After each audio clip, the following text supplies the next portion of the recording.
He said it into a microphone. In front of everyone. 50 people. Maybe more. And you?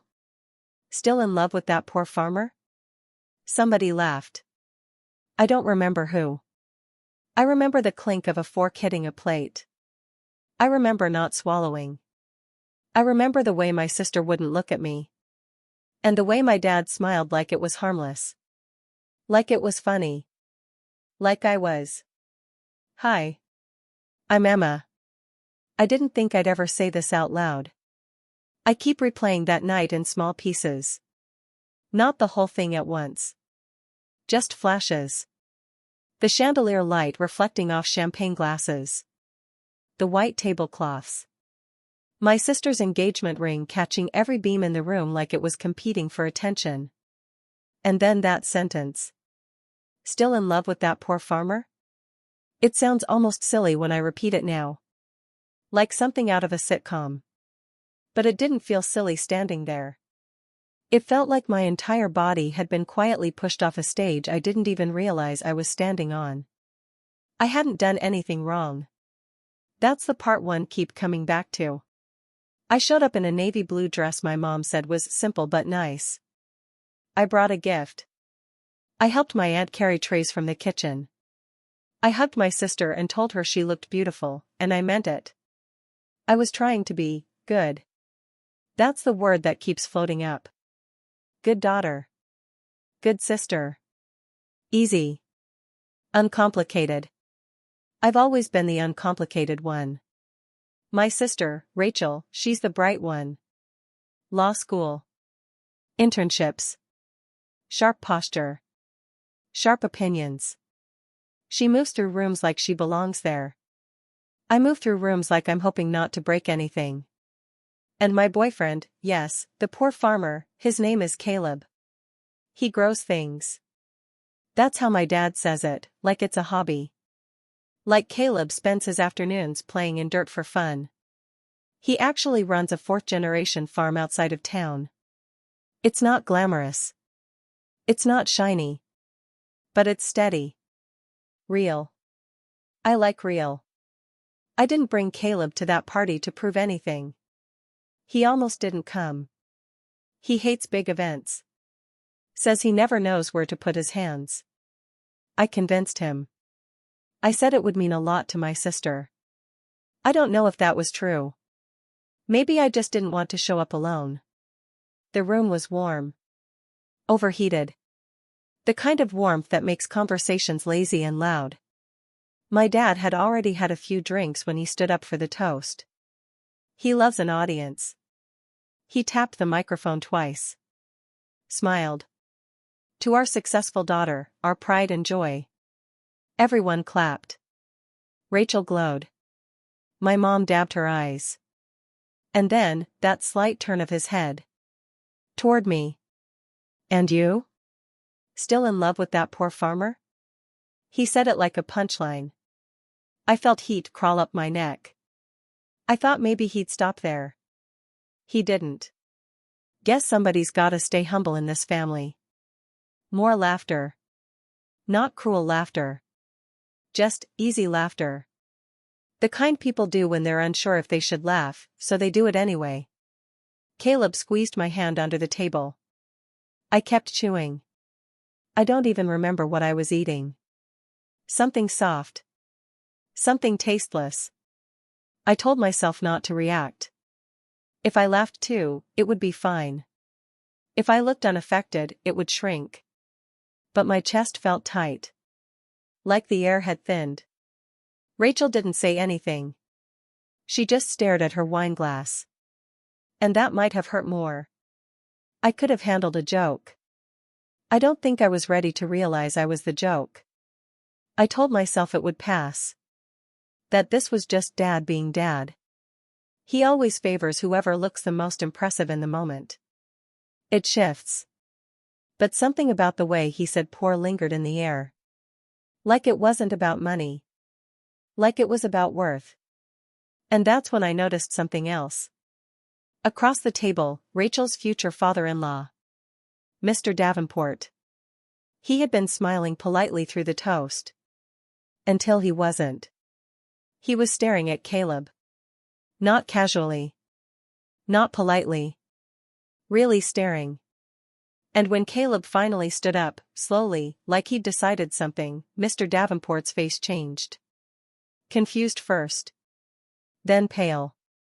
Then. Wait, that's you? The room went quiet.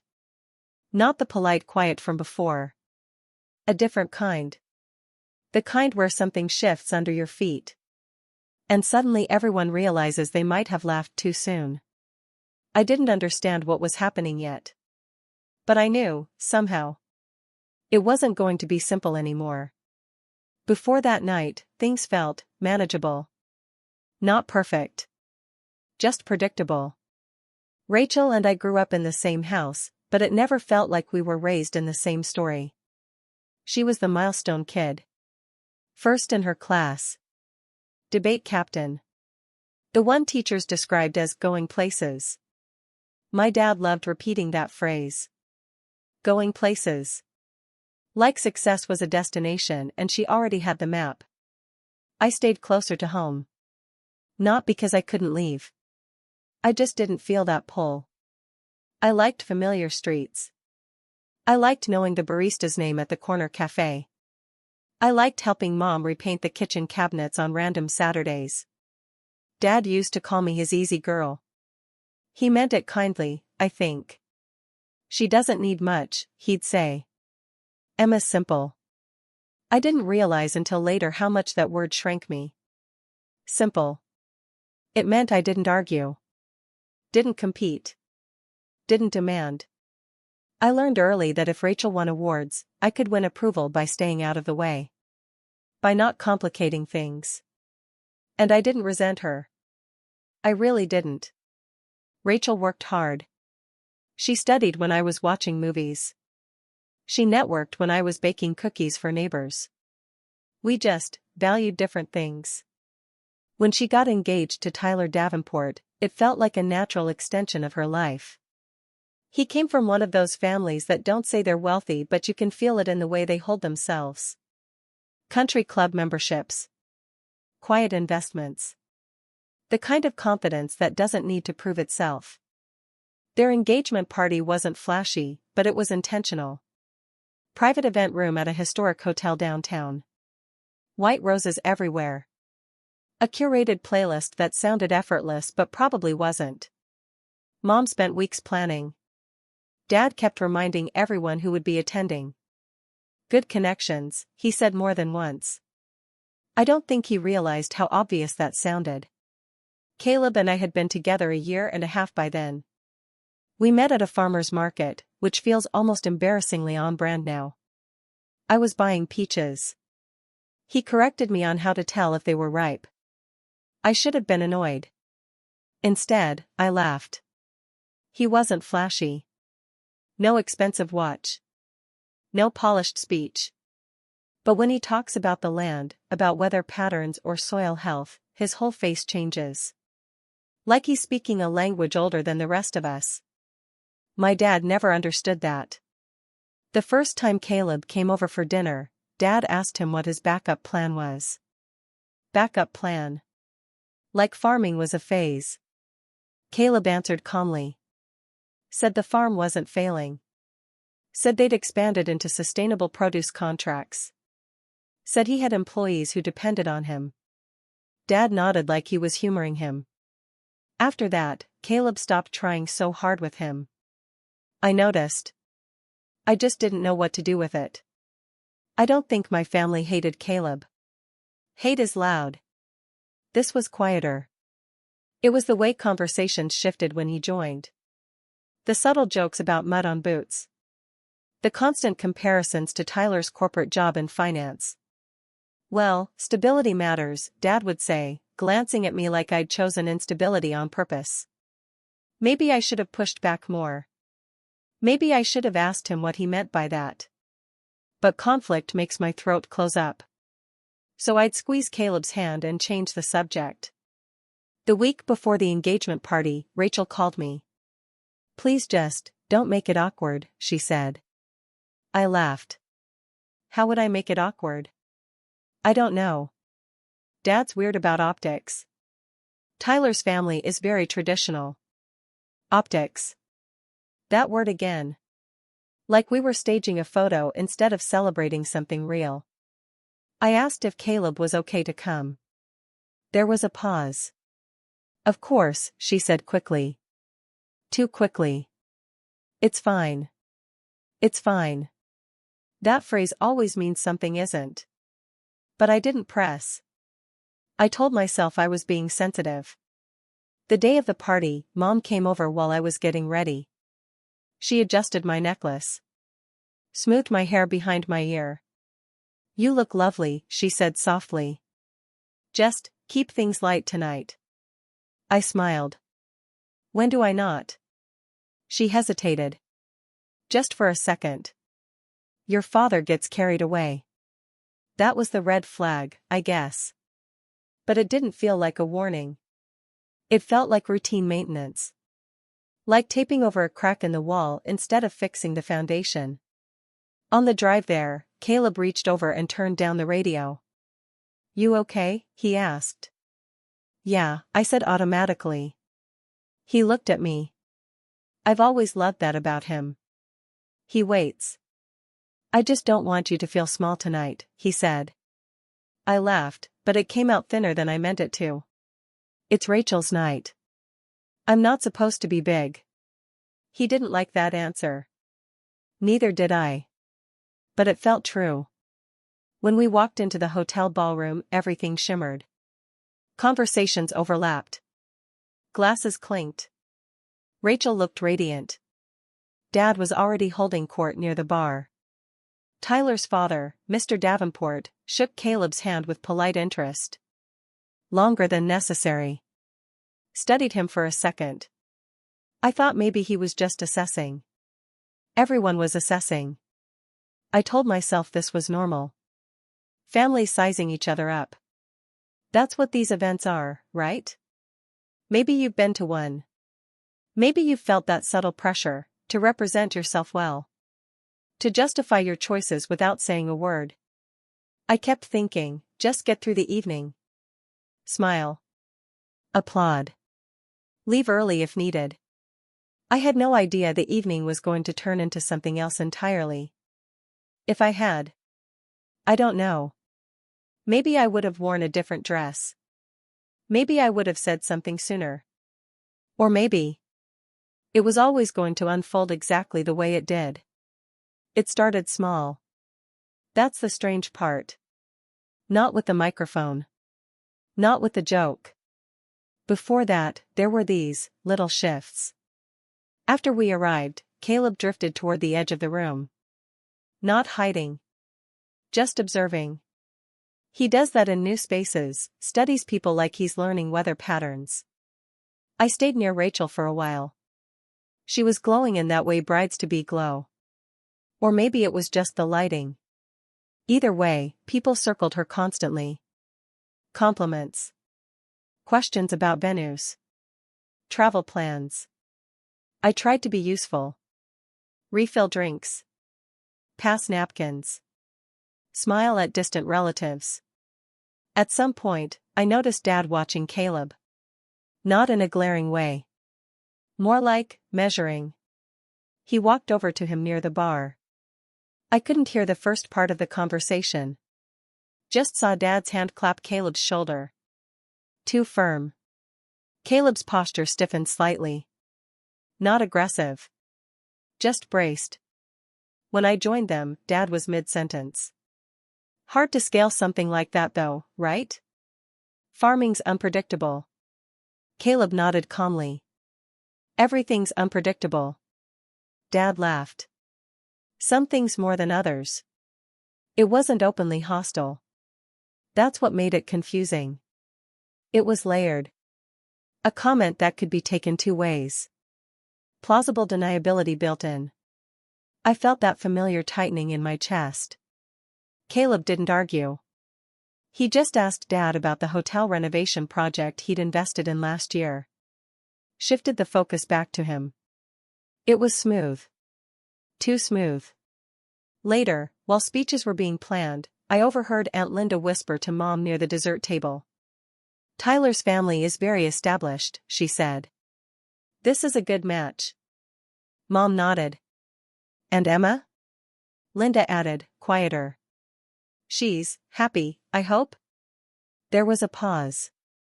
Mom gave that careful smile she uses when she doesn't want to lie but doesn't want to say too much either. She follows her heart, she said. It wasn't criticism. But it wasn't pride.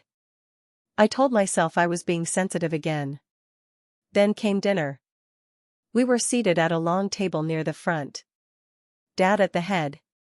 Rachel and Tyler beside him. Caleb and I a few seats down. Mr. Davenport sat directly across from Caleb. That's when I started noticing it. The staring. At first I thought I imagined it. But every time Caleb spoke, even casually, Mr. Davenport's eyes sharpened. Like he was trying to place him. Have you ever seen someone recognize something without knowing why? That was his face. Confusion first. Then curiosity. Then something else I couldn't name. Caleb noticed too. Under the table, his leg bounced once. Then stilled. Do you know him? I whispered. No, he said quietly. I don't think so. Don't think so. That unsettled me more than a no. The speeches began shortly after dessert. Tyler's best man went first. Light jokes. Safe stories. Then Dad stood up. And everything shifted. But even before the joke, before that sentence that cracked the room open, there was something in his tone. Proud. Loud. Performing. To our successful daughter, our pride and joy. Applause. And to the future she's building with Tyler. More applause. I relaxed a little. Maybe I'd overestimated the tension.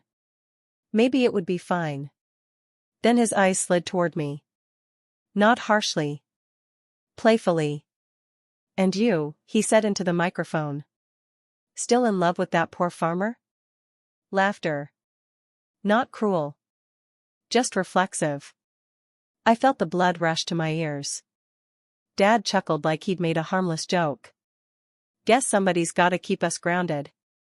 More laughter. Grounded. That word twisted differently. Caleb's hand tightened around mine. I could have stood up then. Could have said something sharp. But I froze. It wasn't just embarrassment. It was exposure. Like he'd reduced my entire relationship to a punchline. And worse, everyone accepted it. That's what hurt. Not one person said, "Hey, that's unnecessary." Rachel stared at her plate. Tyler shifted uncomfortably but stayed silent. Mom looked down. And across from us. Mr. Davenport wasn't laughing. He was staring. Not at me. At Caleb. Harder now. Caleb slowly pushed his chair back. The scraping sound felt too loud. He stood up, not abruptly, just deliberately. And that's when Mr. Davenport leaned forward. Squinted. Wait, he said. A beat of silence. That's you? The way he said it, it wasn't mocking. It was stunned. The room quieted, but not because of embarrassment this time. Because something didn't add up. Dad lowered the microphone slightly. You two know each other? He asked, still half smiling. Caleb looked at Mr. Davenport. And for the first time that night, I saw something shift in him. Not anger. Recognition. Yes, sir, Caleb said evenly. Another pause. Mr. Davenport's face drained of color. The air changed. I didn't understand what was happening. But I understood one thing very clearly. The story in that room, the one where I was the small, silly daughter dating beneath herself, wasn't the whole story. And whatever the missing piece was, it was about to surface. I felt it. Like the pressure before a storm. And I didn't know whether to brace. Or run. I think something inside me went quiet right then. Not calm. Not brave. Just still. Like when you're underwater and everything sounds far away. Mr. Davenport stood up slowly. Not dramatic. Not angry. Just careful. "You're Caleb Whitaker," he said. Caleb nodded once. "Yes, sir." The name landed heavier than I expected. Whitaker. I'd said it 1,000 times. Signed birthday cards with it in my head. Imagined maybe changing mine to it someday. But in that room, it sounded different. Recognizable. Important. Dad frowned slightly. "You two have met?" Mr. Davenport didn't answer him right away. He was still looking at Caleb. Studying him like he'd just uncovered something misplaced. "We've corresponded," he said finally. Corresponded? That word didn't fit the narrative in my head. Farmers didn't correspond with men like Mr. Davenport. Not formally. Caleb's jaw tightened, just a little. "Regarding the North Ridge proposal," he said. Proposal. My brain lagged behind the words. I glanced around the table. Tyler looked confused. Rachel blinked rapidly, like she was trying to piece together a puzzle with missing corners. Dad chuckled awkwardly. "Well, small world." No one laughed this time. Mr. Davenport cleared his throat. "Your family owns Whitaker Agri-Systems." It wasn't a question. Caleb nodded again. "Yes, sir. Agri-Systems. Not just a farm. A system." My stomach flipped. I'd been to Caleb's land dozens of times. I knew about the crops, the distribution contracts, the solar irrigation project they'd installed last year. But he never called it Agri-Systems. He just called it the farm. Dad shifted his weight. "I'm not familiar." Mr. Davenport looked at him now. "You should be," he said evenly. "They supply produce to half the regional grocery chains in this state. Including the ones backing our hospitality expansion." The room felt smaller. I stared at Caleb. I started, but my voice didn't finish the sentence. He glanced at me, something apologetic flickering in his eyes. "I didn't think it mattered," he said quietly. Didn't think it mattered. I didn't know whether to feel relieved or betrayed. Not because he had money. I honestly didn't care about that. But because suddenly, everyone else did. Dad straightened up, microphone still in hand like he'd forgotten he was holding it. "Well," he said too loudly, "that's impressive." Impressive. The same man who'd just called him poor. The shift was subtle but violent. I could see it happening in real time. The recalibration. The way Dad's tone smoothed out. The way Aunt Linda's eyebrows lifted in interest. Rachel finally looked at me. Not apologetic. Confused.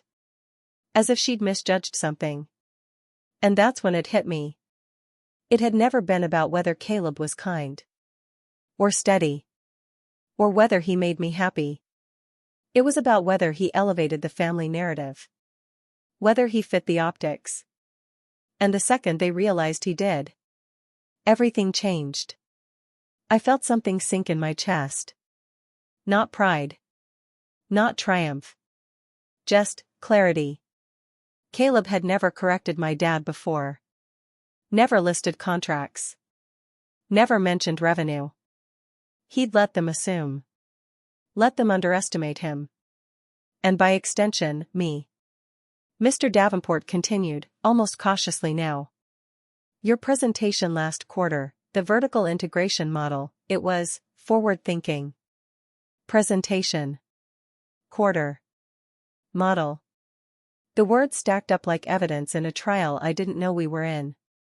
Dad lowered the microphone fully this time. "You're telling me," he said slowly, "that he runs that?" Caleb didn't puff up. Didn't brag. "My family does," he said. "I manage operations." Manage operations. It was understated. Almost deliberately so. And suddenly, I saw it. The restraint. The patience. All those dinners where he let my dad imply instability. All those jokes about mud and boots.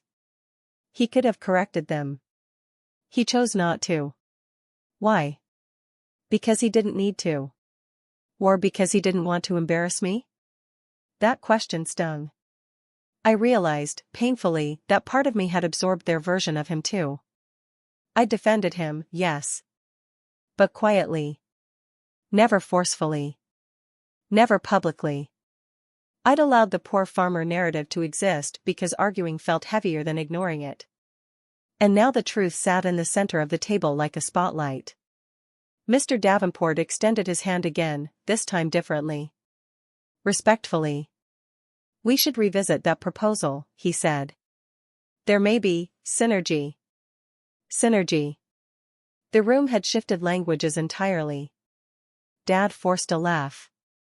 Well, Emma always had good taste. There it was. Revision. As if he'd supported this all along. Heat rose behind my eyes, but I blinked it back. I wasn't crying. I was recalculating. Because this wasn't vindication. It was exposure. Their values had been revealed so plainly it was almost clinical.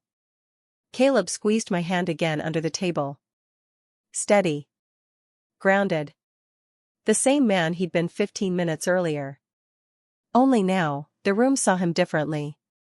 And I saw the room differently. I think that's when I hit my lowest point. Not during the joke. Not during the laughter. But during the sudden respect. Because it proved something I didn't want proven. If Caleb had actually been just a farmer, small, struggling, unknown, they would have kept laughing. And that realization hollowed me out. I felt small again.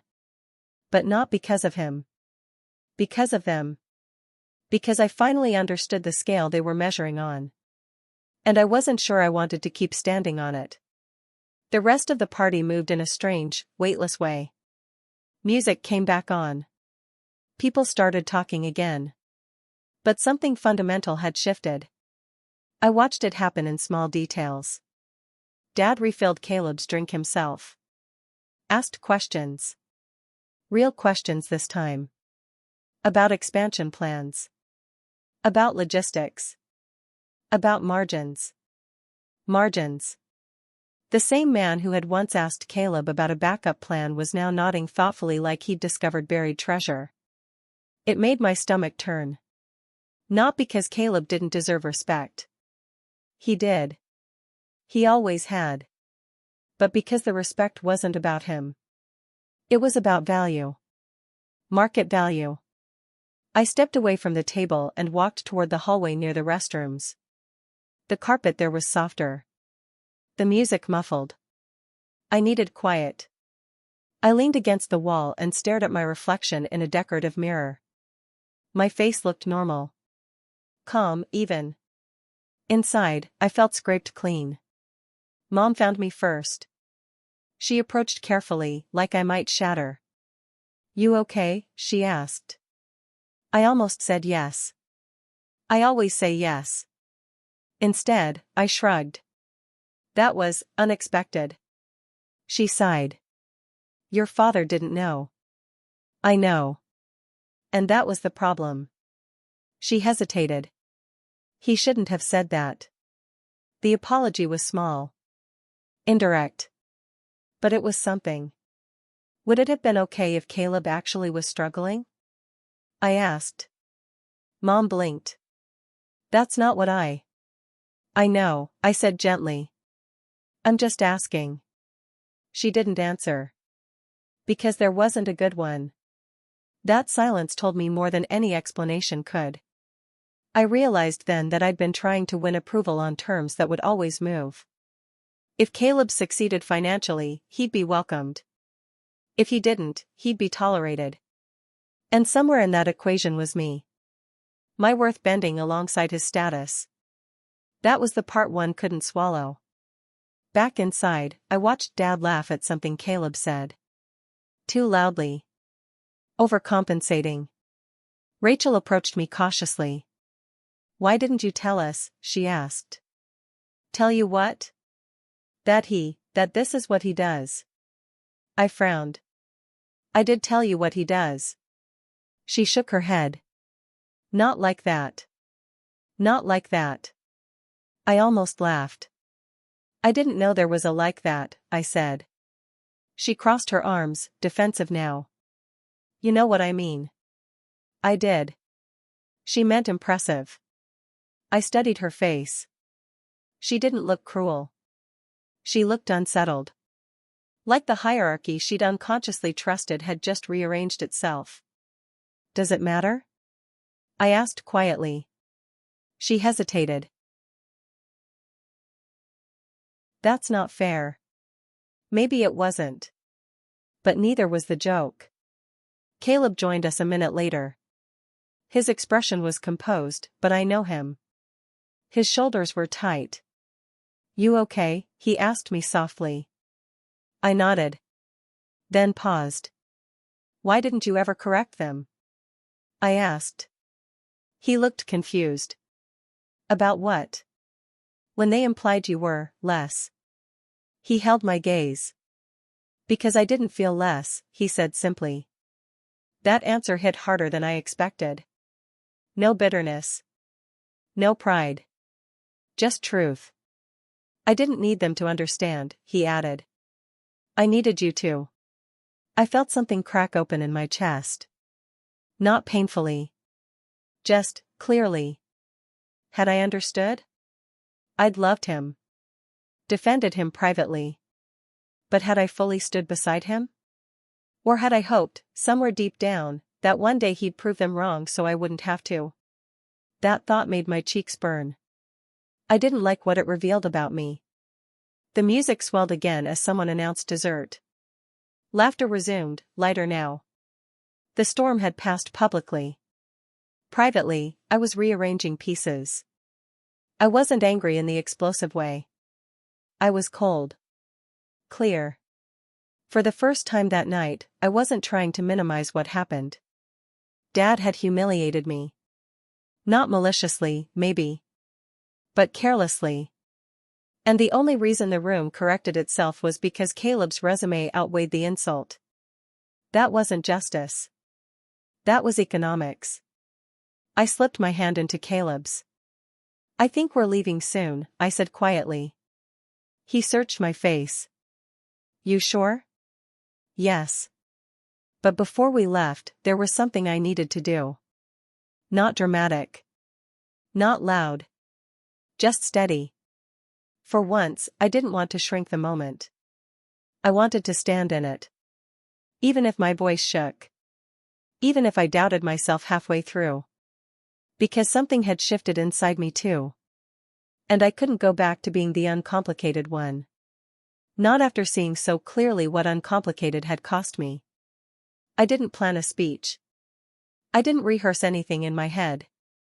I just felt my feet moving before I could talk myself out of it. Dad was near the center of the room again, retelling the small world moment like it had been charming instead of humiliating. Caleb's name kept coming up now. With admiration. With interest. I walked up beside him. My heart was beating so hard I could feel it in my throat. Dad, I said. He turned, smiling automatically. There she is. I swallowed. Can I have the microphone? The smile faltered slightly. For what? I just want to say something. The room wasn't silent yet. But it was thinning. Conversations dimming as people sensed something shifting again. Dad hesitated. Then handed it to me. It felt heavier than I expected. I hate public speaking. I always have. My palms were damp. I could have kept it short. Polite. Safe. Instead. I just wanted to clear something up, I said, my voice steadier than I felt. A few polite chuckles. I'm still in love with that farmer. The word hung there. Not a joke. Not an apology. Just a fact. Silence spread, slow and thick. And I would have been, I continued, even if none of you had recognized his last name. I heard someone shift in their seat. Dad's jaw tightened slightly. I kept going before I could second-guess myself. I didn't realize tonight that his title mattered so much. I thought who he was mattered. My hands were shaking now. Maybe I shouldn't have said it like that. Maybe I was making Rachel's night about me. That thought flashed through my mind, sharp and guilt-heavy. But I didn't stop.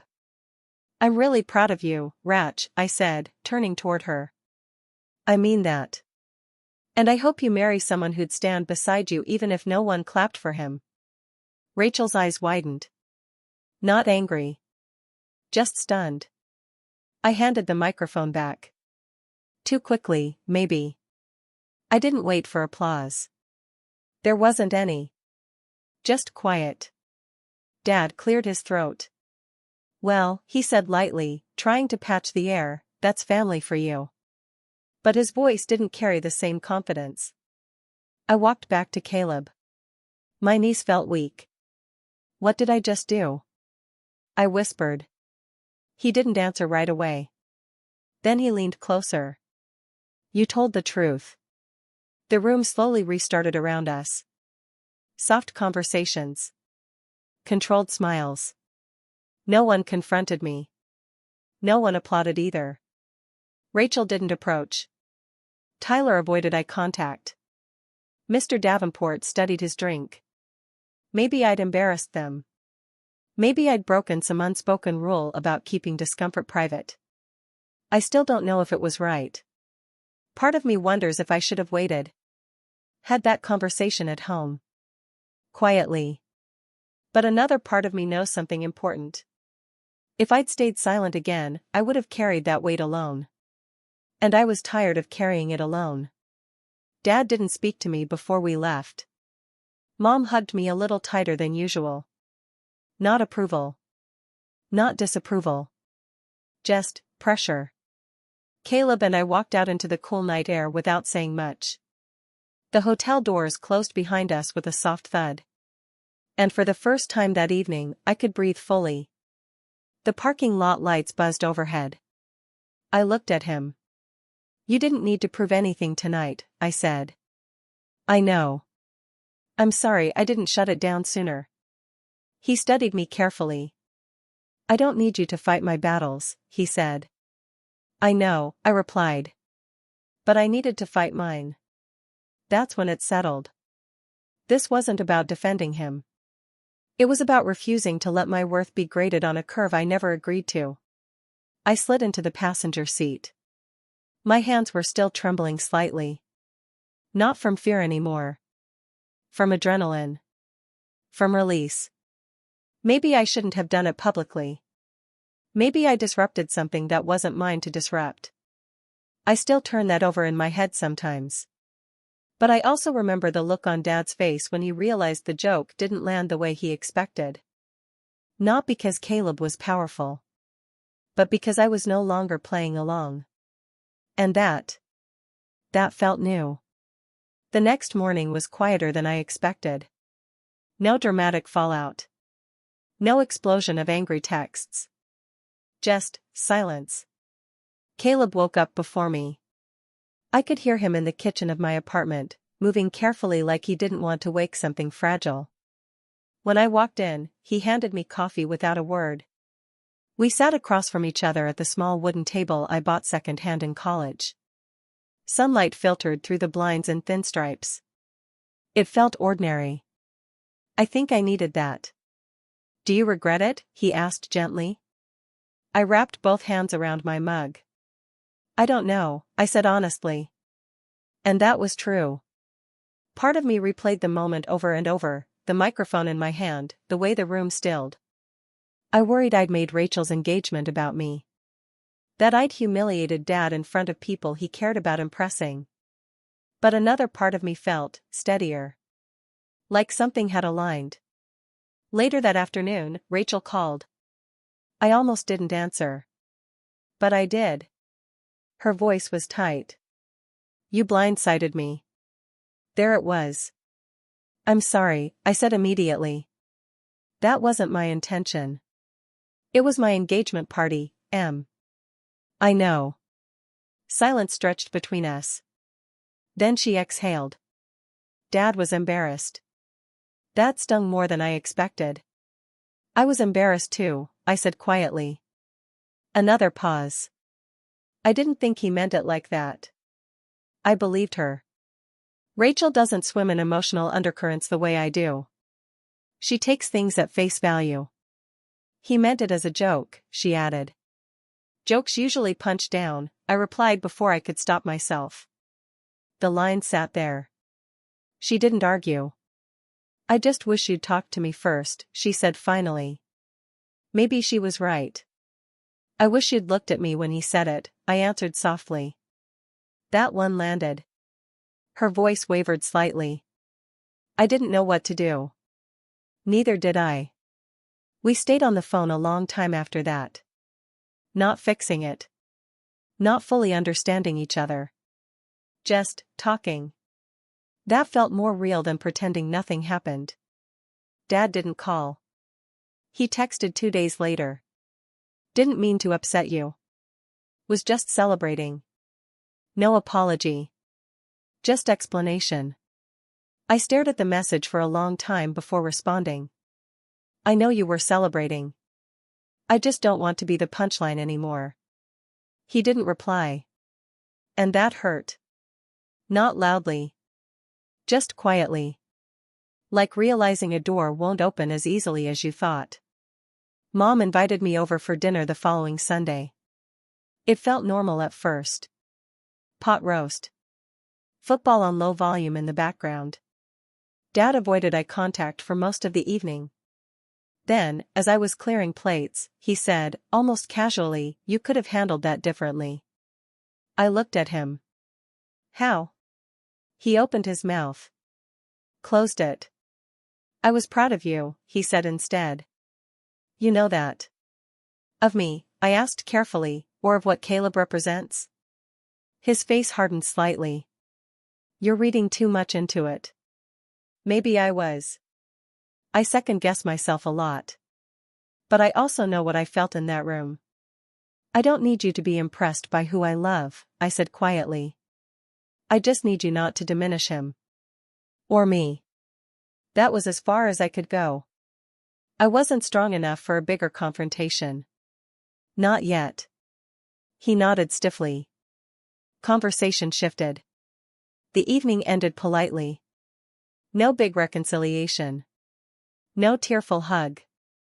Just space. And sometimes space is honest. In the weeks that followed, something subtle changed in me. I stopped laughing at the small jokes about dirt and boots. I didn't snap. I just didn't smile. When coworkers made comments about marrying up, I asked them what that meant. Gently. Calmly. And the conversations got quieter. Not because I was aggressive. But because I wasn't playing along. Caleb never asked me to do that. He didn't need validation from them. But I realized I needed to stop participating in my own shrinking. Rachel and I found a new rhythm too. Slower. More intentional. She admitted one night over wine that she hadn't realized how often Dad compared us growing up. I thought it motivated you, she said. I laughed softly. It didn't. She looked guilty. I never wanted you to feel small. I know, I told her. And I meant it. Families don't always wound on purpose. Sometimes they just follow patterns without noticing who gets bruised. Things aren't perfect now. Dad still slips sometimes. Still measures success in very specific ways. But I don't flinch the same way anymore. That night didn't magically fix everything. It just made something visible. And once you see it, you can't unsee it. I don't feel triumphant. I feel aware. Which is quieter. But stronger. I've replayed that night so many times in my head. Not because I'm proud of it. And not because I'm ashamed. But because it was the first time I heard myself clearly. For a long time I thought strength looked loud. Assertive. Quick with comebacks. The kind of person who shuts things down instantly. That's never been me. I freeze. I process later. I doubt myself. And for years, I told myself that meant I was weak. But I don't think that anymore. I think some people grow in silence first. Then, one day, the silence doesn't fit anymore. What hurt the most that night wasn't the word poor. It was realizing how easily people adjust their respect based on what benefits them. If Caleb had actually been struggling financially, if he'd been a small farmer barely breaking even, would the laughter have stopped? I know the answer. And that's what changed me. Because love shouldn't need a resume. Respect shouldn't require a balance sheet. And my worth shouldn't rise or fall depending on who's impressed. I still question myself sometimes. When I see Dad at family gatherings and he's polite but distant, I wonder if I fractured something that didn't need breaking. When Rachel mentions that some relatives thought I made a scene, I feel that old heat crawl up my neck again. Maybe I did make a scene. Maybe I stepped outside the role they were comfortable with. But I also stepped into something else. Ownership.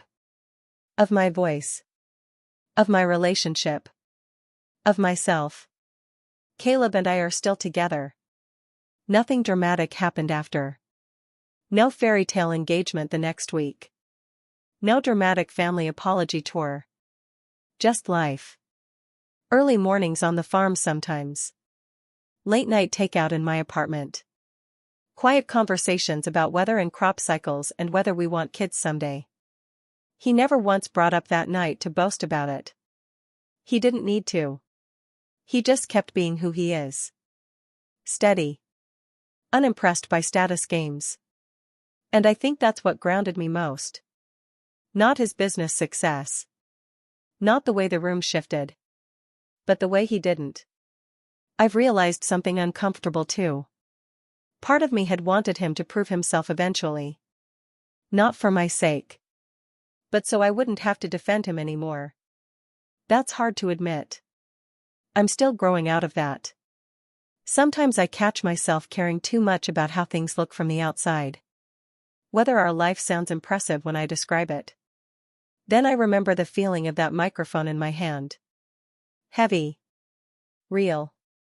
And the sound of my own voice choosing not to shrink. That's the moment I hold on to. Not because it was dramatic. But because it was honest.